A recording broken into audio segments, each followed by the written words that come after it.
quelles sont les mesures prises par le gouvernement en faveur de l'école, dans le cadre de la gestion de crise sanitaire due à la pandémie du coronavirus? C'est autour de ce thème que la ministre de l'Éducation nationale, de l'enseignement technique et de la formation professionnelle, Kandia Camara a échangé le vendredi 12 juin, avec les sénateurs, à la Fondation Félix Houphouët-Boigny de Yamoussoukro.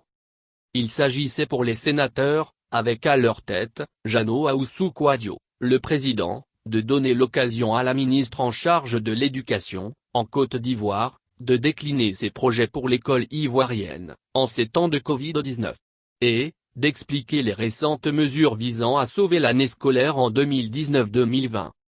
À l'occasion, la ministre Kandia Camara a annoncé que le téléenseignement va s'étendre à partir du lundi 15 juin, aux élèves des classes de 4e et de première.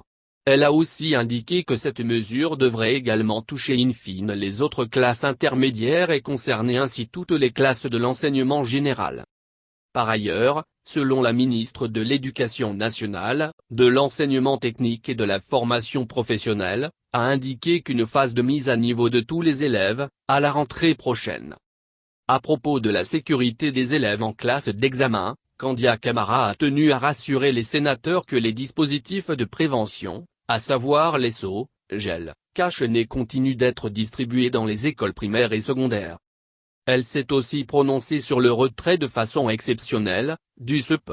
Pour cette année, ce sont au total, 583 000 candidats qui devraient composer dans 2223 centres. Le CEP est l'examen qui implique le plus grand nombre de personnel. Donc nous n'avons pas voulu prendre de risques ni pour les élèves ni pour le personnel.